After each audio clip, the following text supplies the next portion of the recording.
Welcome to Meet the Press Now. I'm Kristen Welker in Washington. President Trump hit the road today, visiting Ohio and Kentucky to tout his economic agenda. He's set to deliver remarks this hour, but it, of course, comes as the administration is trying to contain the economic fallout from the war with Iran. With fuel prices rising and growing concerns about safety in the Strait of Hormuz, a vital shipping lane that borders Iran. Oil prices moved higher once again today. They're now up roughly 30% since the start of the war 12 days ago. In hopes of easing prices, a group of more than 30 countries who are members of the International Energy Agency, which includes the U.S., announced they will release 400 million barrels of oil from their reserves. It is the largest release in history. Here's Interior Secretary Doug Burgum ahead of that announcement. Well, certainly these are the kinds of moments that these reserves are used for, because what we have here is not a shortage of energy in the world. We've got a transit problem, which is temporary. And when you have a temporary transit problem that we're resolving militarily and diplomatically, which we can resolve and will resolve, this is the perfect time to think about releasing some of those to take some pressure off of the global price. But again, as you've seen, President Trump's leadership itself is helping to keep prices down all over the world right now. It comes as transit through the Strait of Hormuz, a critical waterway which 20% of the world's oil passed through, becomes increasingly precarious. According to a British monitoring agency, 3 ships have been in separate incidents near the strait. Today, President Trump spoke to reporters and downplayed concerns facing tankers in the region. Take a look. Are you talking to the CEOs of various oil companies, encouraging them to use the Strait of Hormuz? Yeah, I think they should. I think they should. I think they should use the Strait. In my opinion, look, we took out just about all of their mine ships in one night. Have they laid any mines in the Strait of Hormuz? We don't think so. Now, the president spoke a second time with reporters this afternoon, saying he believes the price of oil will start to come down. It comes as the Pentagon released these new videos saying it has eliminated 16 Iranian mine layers. President Trump this afternoon said the U.S. has knocked out 28 of those vessels.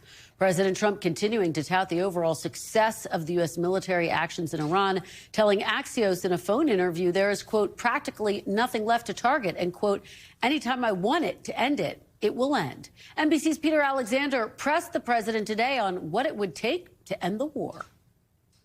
What more do you need to do militarily for this operation to end? More of the same, and we'll see how that all comes out. Right now, they've lost their Navy, they've lost their Air Force, they have no anti-aircraft apparatus at all, they have no radar, their leaders are gone, and we could do a lot worse to one another. We're leaving certain things that if we take them out, or we could take them out by this afternoon, in fact, within an hour, they literally would never be able to build that country back. Can you declare victory in this war if the supreme leader remains the Ayatollah's son? I don't want to comment on that. Those comments coming after Iran's president said today Iran's new supreme leader, Mojtaba Khamenei, has been wounded in the war, but is safe. And as Iran says, it is launching its most intense operations since the start of the war. Joining me now to start us off today, NBC News White House correspondent Julie Tsirkin, NBC News business and data correspondent Brian Cheung, NBC News chief international correspondent Keir Simmons, and NBC News senior national security correspondent Courtney Kube. Thanks to all of you for being here. Julie, I want to start with you. You are traveling with the president as he hits the road to talk about the economy. What are your sources telling you about how he plans to balance his talk about affordability with the tough fact that oil prices, gas prices are going up? Yeah, especially in this area. I talked to several of his supporters. Kristen, I didn't even have to press them or prompt them on oil and gas. They brought it up themselves. I want you to take a listen to one supporter that I heard from. Her name is Billie Jean Wright. She's a truck driver, and this is her take on everything that's going on. Watch this. Do you support what the administration is doing in Iran? Yes and no. Tell me more about the yes and no. I support what's going on, but I doesn't like how it's turning out. In what way? The gas prices are going up, our food industry is going up, everything is going up, and we can't survive over here.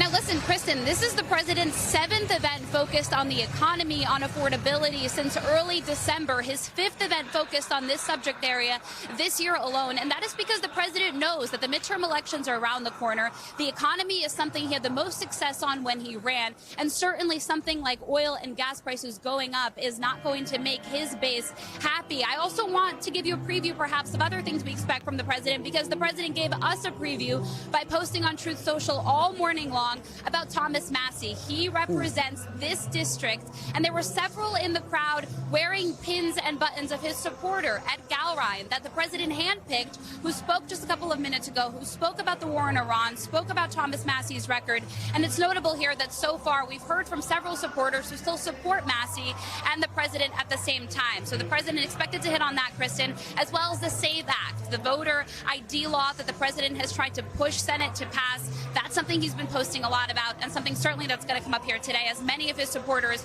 want to see that pass Congress, even though it has a very unrealistic path.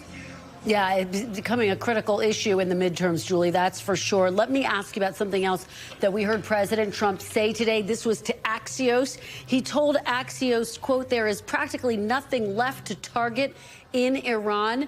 He also added that he can end the war anytime he wants. Do you have any idea what the actual timeline is here based on your conversations, Julie? Kristen, I don't think anybody around the president knows what the timeline is, because if you look at different administration officials, they are saying different things. The president himself, as you pointed out moments ago, called the operation in Iran an excursion. And then when asked about the rise in gas and oil, he then said, well, this is what happens in a war. So the president trying to have it both ways. On one hand, knowing it is extremely unpopular, particularly among the people that elected him, on no new wars, no foreign intervention. Even here, the prayer in this room began for the members of the military. Applause around me as the president arrives in this building, Kristen, for members of the military fighting overseas. So this is a raw issue for the president, but a timeline that remains uncertain. He said in the beginning of this operation it would be 4 to 6 weeks. I know on Capitol Hill, members that I talked to, Kristen, heard a potentially open-ended window, but this is something the president knows he needs to wrap up, and his supporters here that I talked to know that as well. But so far, at least most of them supportive of him in these efforts. Kristen? And Julie, as you've been talking, we saw the presidential seal go up on the podium, so we're likely just moments away from hearing from President Trump. Julie Tsirkin, thank you so much for starting us off. Let me turn now to Brian Cheung. So, Brian, let's talk about these gas prices. They're up 20%, diesel up 25% since the start of the war. Talk about this level of volatility. Can these prices go down as quickly as they went up?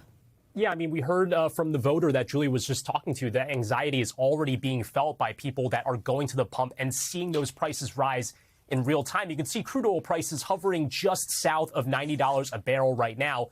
But the question is that as long as this conflict in Iran is still going on, there's still the risk that those prices could go even higher from here. So as we pointed out, $3.58, that is the national average right now. But the estimate is that for every $10 a barrel of oil continues to go up, that's another 25 cents per gallon that you and I would face at the pump when we go up to fill up our cars, our trucks, what have you. And for that reason, we already saw barrels of oil spike to over $100 earlier this week. That is a glimpse into what could be possible and where gas prices could go from here. It's not out of the realm of possibility that gas prices on a national average could hit $4. It depends on the length and the intensity of what's going on in the Middle East, Kristen.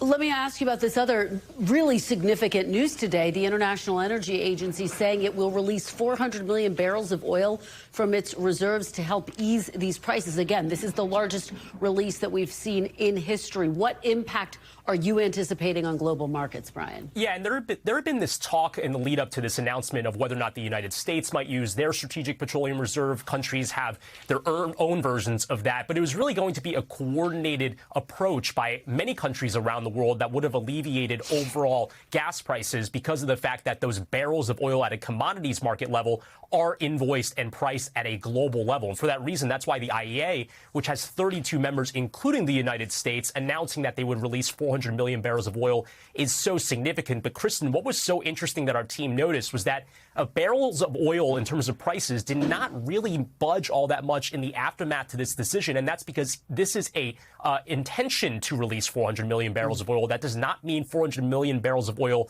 being released today. So it seems like the issues that are out of the Strait of Hormuz do continue to be a pressure point. Once we actually see those barrels of oil getting sold by individual countries like the United States, that could be the actual trigger point for some of these prices to really go down in markets. All right, Brian Cheung, thank you so much. Really appreciate that context and perspective. Let's turn now to Keir Simmons. So, Keir, let's talk about what we're seeing from Iran launching its most intense operation since the beginning of the war. That's according to Iranian state media, but apparently firing on ships near the Strait of Hormuz. What's the state of play right now, Keir? Well, just listening to Brian there, Kristen, I think another reason why oil prices didn't come down when the announcement was made by those 33 countries to release such a massive amount of reserves is because I think oil traders don't think that this is going to be over soon. And I'll explain why. Because even as President Trump is saying that he can decide when the war ends, this is a war. It is not entirely in his control. And what the Iranians are effectively now doing is setting out their demands for if President Trump wants it to end. And so, for example, what they are saying to the Gulf countries, like where I am here in the UAE, is that they can stop being fired upon if they agree to no longer have U.S. bases. The Iranians are, according to reports, according to Bloomberg, telling intermediaries that if Israel and the United States wants an end to this war, they must agree never to attack Iran again. Now, obviously, those are the kinds of demands that the Trump administration and Israel are not going to agree to. And even here in the United Arab Emirates, a senior diplomat has suggested to me that they wouldn't be prepared to see this war end unless there was a clear agreement, clarity that they would no longer be threatened by Iranian missiles. And that gives you a picture, it's diplomatically, but that gives you a picture of why this is such a dangerous point now, that President Trump may face either having to double down or back out. And how do you back out if the Iranians keep fighting? You lay out the stakes very clearly, Keir. Let me ask you about something that has gotten a lot of attention, the fact that the United States has eased some restrictions on Russian oil exports to help stabilize the energy market. What are the implications of this, Keir? I mean, obviously, President Trump's trying to end the war in Ukraine. This seems like a gift to Russia. Because it is, absolutely right. And the Russians at the same time are reportedly providing intelligence for the Iranians to target U.S. forces and U.S. servicemen and women in bases and U.S. capability across the Gulf. And whether or not the Russians are right to say that's not true, and they've denied it, they certainly have a security agreement with Iran. So we know, for example, that the Iranians have been providing drones to Russia to use, and we've seen them over the skies of Ukraine, to use in the Ukraine war. But what an irony now that the potential way to bring oil prices down might be through Russian oil, through lifting sanctions on Russian oil. And already President Trump has given something like a green light for India to continue buying Russian oil. For President Putin, of course, high oil prices mean more money, and at the same time the US is using capability here in this region of the Middle East that the Europeans might have been hoping to buy in order to send to Ukraine to help Ukraine defend itself. So is it strengthening President Putin? Yes, it is. And China too, Kristen. We were talking to a company that studies the Strait of Hormuz, and being told by them that the relatively small number of ships that are getting through are Iranian ships that are taking their oil straight to China. So for China, which gets most of its oil from this region and is really going to be challenged by a close in the Strait of Hormuz, it's Iran that is their ally that is going to be trying to help them, even while continuing to bear down on the Gulf and on the US and Israel. And those are some of the key questions. How are the United States adversaries potentially being impacted or even bolstered during this war. Keir, thank you so much for your great reporting. As always, please stay safe. We really appreciate it. Courtney, let me turn to you now. The president has promised escorts for tankers moving through the Strait of Hormuz. How has that panned out? Is that working so far? It hasn't panned out at all, as far as we know. I just checked in to make sure there's no indications that any U.S. Navy ships have been involved in any escorts. There are other countries in the region that they could decide to do something, but at this point we're not aware of it.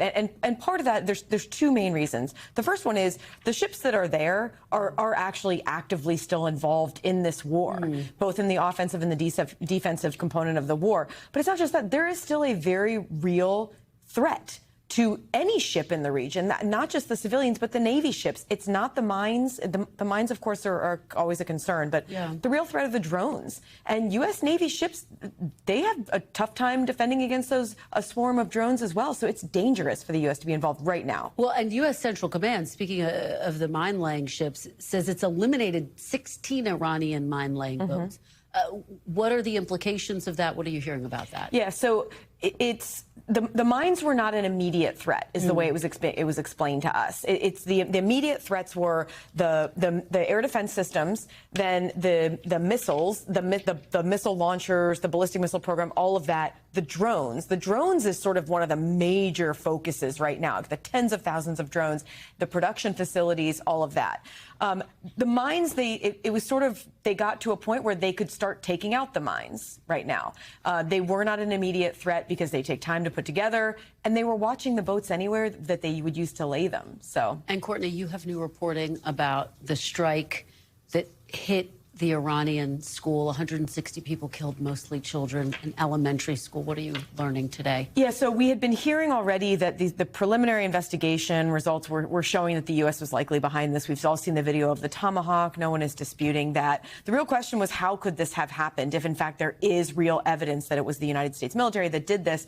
And it does appear now that, according to the preliminary findings, that there was old intelligence that was being used here. And keep in mind, when the military puts together a target package like this, they'll get information from multiple different places. The Defense Intelligence Agency is one, U.S. allies is another, and then they'll sort of aggregate that together, they'll verify the target, and then they will strike. So the real question now is, how was that target validated? We know that the school is at an area where there used to be an Iranian military base, and that may have played into this, what ended up being such a tragic event. Well, I know the president was asked about this today, said he wasn't aware of the latest reporting, so we'll wait to see what type of reaction we hear from him. Courtney Kube, thank you so much. We really appreciate it. Thanks for being here. Joining me now is former Trump National Security Advisor and the former U.S. Ambassador to the United Nations, John Bolton. Ambassador Bolton, thank you so much for being here. Glad to be with you. It's wonderful to have you here. I want to start off by getting your reaction to what we're hearing from President Trump today, who told Axios the war with Iran will end, quote, soon,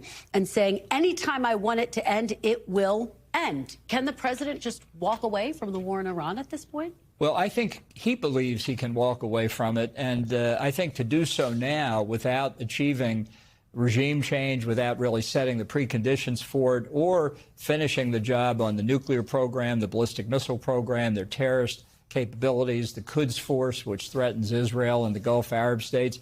I think this is Trump trying to move in the direction of ending this to avoid political downside at home. He should have thought about that before he started the war. Now, we should say you've historically supported military action in Iran. How do you think he can bring about regime change? Would it require boots on the ground? That's one of the big questions and, frankly, concerns a lot of Americans. Yeah, it would not require boots on the ground. What this should be doing is destroying the state institutions like the Revolutionary Guard, the Quds Force, the Basiji militia, that have the capability of threatening us, threatening Israel and the Gulf Arabs, threatening the people of Iran. And by diminishing those state institutions, you destabilize the government. You permit fractures to occur among the leadership. We've already fractured a lot of it by killing nearly 500 of the top leaders. This should allow the opposition, if we are working and cooperating with them, to begin to find others in the regime who say, this ship is going down. I don't think I want to go down with it. People in the regular military, not the Revolutionary Guard. That continues the fracturing of the regime, which then collapses. That's not what we're doing. That's what people inside Iran would do. Let me ask you, though, because there is a new leader in place, the son of the supreme leader. President Trump was asked about that today, didn't directly comment. Is that regime change? Is that enough? Or could it be setting up a situation that's even worse than the former leader? By everything we know about the son, Mojtaba Khamenei, he's worse than his father, more hardline. And indeed, most observers would say the younger generation of Ayatollahs are even more hardline than the people who brought us the revolution in '79. This is not regime change. Regime change in the context of Iran means the end of the rule of the Ayatollahs and the elimination of the Revolutionary Guard. And that's just not going to come by one change of personnel. I want to play you something that Speaker Mike Johnson had to say and get your reaction on the other side, talking about nation building. Take a look. We are the defenders of freedom and liberty, and freedom-loving people all around the world benefit from a strong America. These are undisputed, objective facts. Does that mean that we should be intervening everywhere around the world in nation building and doing all these other endeavors? No, because we don't have the resources or the appetite to do that. That's not our responsibility. What do you make of what the speaker is saying? Does he have a point that there's just no appetite in the U.S. for nation building? Well, there are 2 points here. One is intervention to affect the government of a country that we consider hostile to us. That's what we're doing now. The second is the nation building part. I have never been in favor of that. That's why I'm not a neoconservative. I want to destroy this regime because it threatens America through its pursuit of nuclear weapons and its pursuit of international terrorism. That is a legitimate objective for us. Then I think we look to the Iranian people to decide what comes next. Now, in terms of not having an appetite, this is Donald Trump's self-inflicted wound. He announced this war to the people in a speech at 2:30 on Saturday morning when not many people were watching. Properly done, a president leads the people, makes the case in advance, what I think is the compelling case for regime change in Iran. Doesn't mean revealing what we're going to do or when we're going to do it. It means making the broad policy case. Where's the speech from the president sitting at the Resolute desk at the Oval Office at 9 o'clock at night saying, I want to speak to the American people about a serious issue, and many other things he could have done to prepare? He didn't. He didn't prepare the people. He didn't prepare Congress. He didn't prepare the allies. Do you think that he needs to do that at this point? You know that he's been talking to reporters on the telephone. He has taken questions fairly consistently. Is that enough in the wake of this military action, Ambassador? I don't think it's nearly enough. I think this is very serious business when you commit American forces into combat like this. We have very good reasons. He has not made that case. He can still do it, but time is running out. Let me ask you about the Strait of Hormuz, which has obviously become a critical part of this war. You've said the administration didn't do enough planning in advance, economically, politically, militarily. What exactly does that mean, Ambassador? What should the Trump administration have done in advance? Well, it should have realized that beginning a war in a region of the world that produces 20% of the world's oil supply is going to have an effect on oil prices. There's reporting the White House was taken aback by it, surprised. I have to say, I'm surprised that they're surprised. And doing what you need to do to ensure the strait stays open should have been part of the early priorities in the war. Just as we were striking their ballistic missile capacity, striking at their retaliatory capabilities, blocking the Strait of Hormuz was a retaliatory capability. We should have gone earlier to prevent them from doing that. A couple more questions for you. The administration has eased some sanctions on Russia as a part of this overall goal to lower oil prices. What do you make of that? And is it effectively rewarding Russia for bad behavior? Well, I think they drank a lot of vodka in the Kremlin when they heard that news. This is an absolute gift to the Russians. Obviously, you want to do what you can to bring the price of oil down. Giving a gift to the Kremlin, wrong answer. What do you make of the news today that they are going to release 400 million barrels of oil? Well, I think that's an appropriate step at a time like this. That's what strategic petroleum reserves are for. Whether it has a real impact or not, I don't know. It sounds to me like a stopgap last-ditch method. They hadn't prepared for it in advance, and that's part of the problem. You do contingency thinking and planning when you begin a war. The world's oil supply should have been near the top of the list of things to worry about. There's no evidence they did that. I have to ask you about this report that there is evidence that it was the United States behind that attack on an elementary school in Iran. You heard me talking about that with my colleague Courtney Kube. Killed 160 people, including many children. President Trump has not yet commented or responded. He said he's not aware of the reporting. What should the reaction be from the administration if it is definitively confirmed that this was the United States? This was a tragedy, but there is no way anybody could believe we deliberately targeted that school. It could be, for example, that building had been used as part of the naval base years before and given over to the locality to be a school, and it didn't register in our intelligence. Whatever the reason, we should do our best to find it.